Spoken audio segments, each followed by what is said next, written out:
Get ready, because what I'm about to tell you now is pure Formula One drama, straight from inside the paddock. Before anything else, answer this right now. Who is better, George Russell or Max Verstappen? Comment below. Don't think too hard, because by the end of this video, your answer might completely change. What we're seeing right now isn't just pre-season noise. It's not just test chatter. These are the first clear signs of a rivalry that could define the entire Formula One era in 2026. George Russell versus Max Verstappen, Mercedes versus Red Bull. And after what just happened in Barcelona, this fight is closer and more dangerous than a lot of people imagined. Let me take you inside this story. After the collective tests in Barcelona, George Russell finally said out loud what had been whispered around the paddock for months. He doesn't want to be the best of the rest. He wants to fight Max Verstappen directly, on equal terms. No excuses, with the same level of equipment. And don't get it twisted, this isn't polite respect. This is a challenge. Russell looked at Mercedes, he looked at Red Bull, and he realized something very important. This time, Max might not be untouchable. Now let's rewind a bit, because this rivalry didn't come out of nowhere. These two have history. It all started in Azerbaijan in 2023, during the sprint race. The start, chaos at turn 1. And that was it. Russell and Verstappen make contact on the very first lap. The tension is born right there. Fast forward to 2024 in Qatar. Qualifying, verbal jabs, public shots fired, a heavy atmosphere, and then came Spain. And this one crossed the line. Verstappen is instructed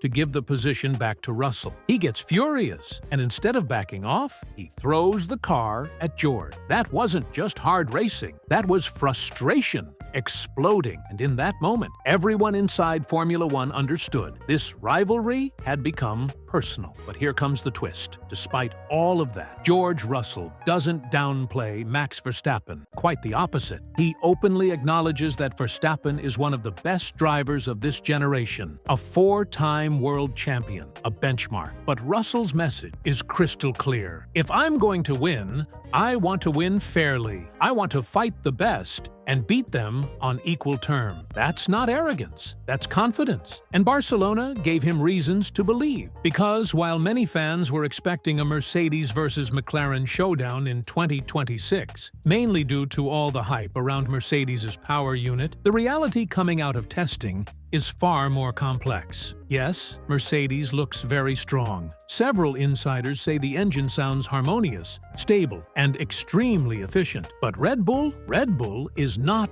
done, not even close. And that's what's scary. You need to understand this. Red Bull always knew that the biggest risk for 2026 was the power unit, a completely new engine, built from scratch, in partnership with Ford. No Adrian Newey, no Christian Horner, no Helmut Marko. On paper, that looked like a recipe for disaster. But reality tells a different story. The new Red Bull car features extreme design concepts, aggressive, unconventional, and very much Red Bull. And during the shakedown in Barcelona, the car looked fast. More importantly, the engine, the DM01, impressed with its reliability. No major failures, no embarrassing breakdowns. However, and this is where the story heats up, journalist Ralph Bach heard something concerning. Yes, the engine is reliable. Yes, the performance is promising. But there is still one major unresolved problem: drivability. According to internal sources, Red Bull is still struggling with how the engine delivers power, especially in more complex load situations. In simple terms, the engine works, but it's still not comfortable to drive, and that makes all the difference. This is where Mercedes comes back strong into the conversation. Eyewitnesses in Barcelona reported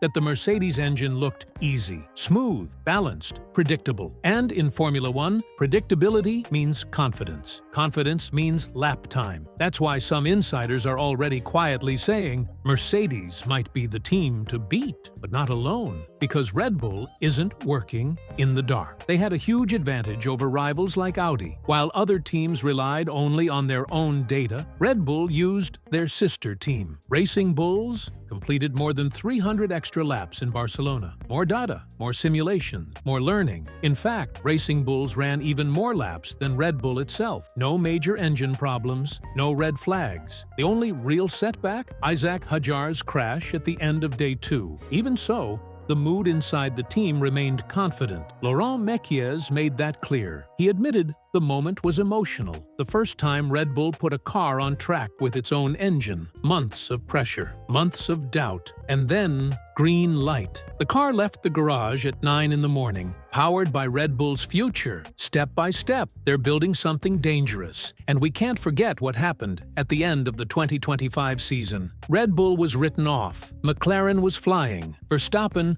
was 104 points behind in the championship. And then the comeback. 10 consecutive podiums, 6 wins, a title decided by just 2 points. That wasn't luck, it was resilience. 2,000 people in Milton Keynes refusing to give up. Risky decisions, mistakes, corrections, fall, get up, go again. That mentality is still alive. Now pause for a second, because if you're enjoying this analysis and you want more exclusive behind-the-scenes Formula One stories, hit the like button now. It helps the channel a lot and shows me you want more content like this. So here we are, Mercedes armed, Red Bull hungry, McLaren lurking, and right in the middle of all this, George Russell, finally ready to stop chasing and start taking on Max Verstappen head-on. Equal cars, equal engines, no excuses. 2026 isn't just a new era, it's an inevitable collision. So I'll ask you one more time, and I want to see the comments on fire. If Russell and Verstappen fight for the title on equal terms, who wins and why?